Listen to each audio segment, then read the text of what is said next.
Olá, meus amores! Nós vamos agora relembrar um pouco mais da nossa aula de História, a aula número 14, e tem como título nosso assunto de hoje, Primeiros Habitantes do Brasil. Os grupos humanos, como nós estudamos, alguns grupos humanos existentes na África, eles foram se deslocando e ocupando o território, alguns territórios diferentes, e uma parte dessas pessoas se deslocaram para aqui, para a América, que é a nossa América, e dentre outros lugares. Então, isso ocorreu durante vários anos. Então, é importante perceber que nesse período de povoamento, os habitantes eles localizaram, se aglomeraram, então, no caso, na Serra da Capivara, no Piauí e de Lagoa Santa, né? Em Minas Gerais, por exemplo. Então, aqui está mostrando esse espaço lindo, maravilhoso, e é o local também onde as pessoas elas habitavam. Neste período aqui, a gente pode observar os grupos nômades, está na página 5. Esses grupos humanos conviviam com animais da megafauna, que são aqueles animais gigantes que nós estudamos e fizemos atividade no capítulo passado. Essas pessoas, elas se abrigavam em rochas, abrigavam também no topo das colinas, as cavernas, e muitas dessas pessoas viviam próximo aos rios, né? Ou no litoral, mais próximo das praias. E quem produzia essas ferramentas? Eles mesmos, eles produziam as ferramentas com pedra e realizava registros nas rochas, como a gente está vendo aqui, a capivara, que ganhou esse nome aqui, Serra da Capivara, exatamente por esse desenho que foi deixado aqui. Então, esses homens, eles eram caçadores e viviam por aí nas florestas, nas matas, procurando alimento para sobreviver e vivia também procurando uma melhora de vida. Era uma coisa que eles precisavam fazer, melhorar de vida e também procurar o alimento para poder se sustentar. Então, eles viviam se deslocando. Com o passar do tempo, entre 3.000 e 2.000 anos atrás, esses grupos que a gente está vendo aqui, ó, tá vendo essas imagens? Essas pessoas começaram então a trabalhar na agricultura. E nesse período ele já tinha domesticado alguns animais, trabalhado com plantas, fazendo o cultivo de milho, como a gente está vendo aqui, ó, milho, a mandioca, o cacau e muitos outros alimentos, né? Aí você vê nas Índias trabalhando com criança no colo, outros fazendo a limpeza, desmatando e,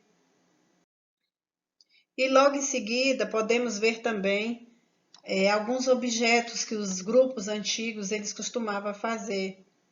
E essas pessoas construíam potes, jarros, vasos, as urnas, como a gente estudou, que era o local onde era posto algumas pessoas que morriam, elas eram postas em urnas depois de um certo tempo que era enterrada, né? Aí pegava os ossos e colocava dentro de uma urna. Temos também aqui olha que imagem mais linda, essa indígena bonita, né? Essa índia aí com o filhinho. Aqui, ó, quando os portugueses chegaram no Brasil, no ano de 1500, assim, o que é bastante de admirar, sabe o quê?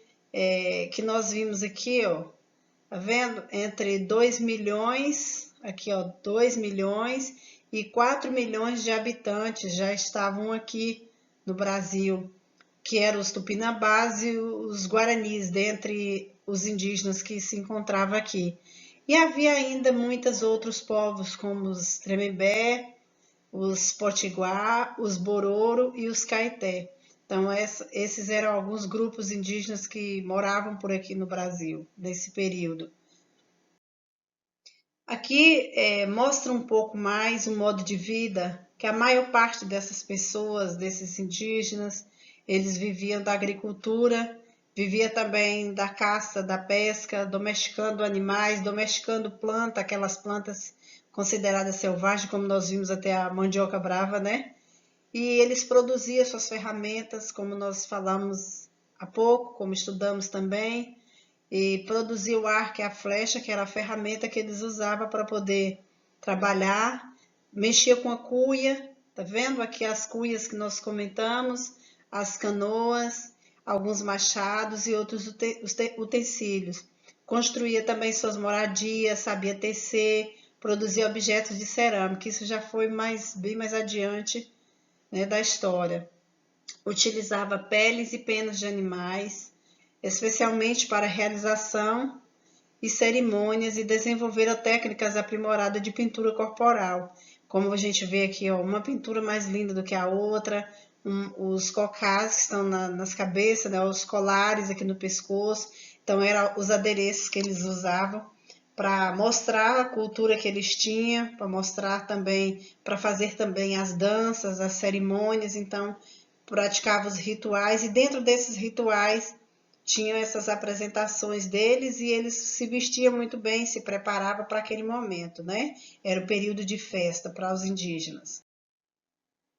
Aqui mais adiante a gente está vendo, ó, a construção, fazendo a construção de um local, que era o habitat deles, né? Então, nas aldeias indígenas, o trabalho organizava-se assim. Como era? O que os homens faziam? Então, os homens caçavam, pescavam, derrubavam árvores e construíam as moradias. Então, aqui, ó, são pedaços de madeira que eles tiraram para poder construir as moradias. E as mulheres? As mulheres eram responsáveis por plantar e por colher, pelo preparo da comida, pelo cuidado com as crianças. Lembrando também que desde cedo essas crianças elas acompanhavam os pais nas atividades. As meninas ficavam com as mães, as atividades que as mães fossem praticar, as meninas estavam juntas, ali ajudando, colaborando e aprendendo, e os meninos também ajudavam seus pais. Era uma forma que os indígenas adultos, aquelas pessoas, transmitiam a sua cultura de geração em geração, não é? Temos também aqui, mais adiante, um pouco da arte, que era o trabalho feito pelos indígenas, e muito bonito, né?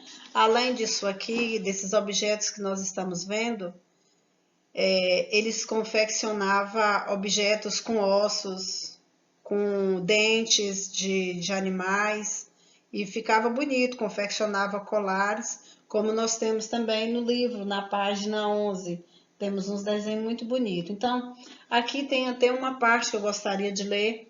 Na aldeia Pataxó, nós levantamos bem cedinho. As crianças, 4h30, já levantam para comer banana assada, peixe, mandioca. Depois de comer, as crianças vão para a escola e os pais para a roça, capinar na cultura, nas culturas, e assim continuar trabalhando. Então, visto que hoje está bem mais diferente, né, do que naquela época, mas as crianças hoje já têm escola, existem escolas indígenas onde os próprios índios passam a cultura deles. Infelizmente, nós não temos hoje um número tão alto de indígenas dando aula com formação específica na pedagogia, por exemplo, para poder dar aula. Mas, graças a Deus, isso vem avançando. E isso é importante, meninos e meninas. É importante a gente lembrar disso, porque essa cultura ela não precisa acabar, ela precisa dar continuidade, né? Para que a cultura indígena ela possa sobreviver aos anos e anos que estão vindo por aí, não é isso? Olha que coisa linda. Aqui é uma demonstração da cultura indígena através da pintura. E uma das pinturas que eles usavam era tinta tirada de madeira, extrair a tinta do urucum, algumas técnicas que eles usavam para pintar o corpo. Olha que coisa linda, tá vendo? Pintou o corpo todo, muito bonito, cocá. Olha esqueci o nome, perdão. Mas uma das coisas que os indígenas faziam. Tipo esqueci o nome, deixa aqui. Aqui, costumes indígenas. Diversos costumes indígenas foram sendo incorporados pela sociedade não indígena, como, por exemplo, alimentos como o milho, a mandioca e a batata doce, preparo com tapioca, que hoje virou uma febre, né? As pessoas hoje costumam comer muita tapioca. Hoje já faz tapioca recheada com frango, e naquela época era com peixe assado. Chamava de beiju. Faz também o pirão de peixe, uso de redes. Hoje também não é bom a gente usar redes para poder dormir. E também é um dos costumes indígenas. A questão de tomar banho com uma frequência maior, afinal eles sempre moraram perto de rios e isso é muito muito interessante. Então, faz parte da cultura indígena que foi inserida na cultura nossa. Há também muitas palavras de origem indígena que foram incorporadas ao português falado no Brasil, né? Com certeza nós temos muitas palavras e antes disso, deixa eu só voltar aqui mais um pouquinho.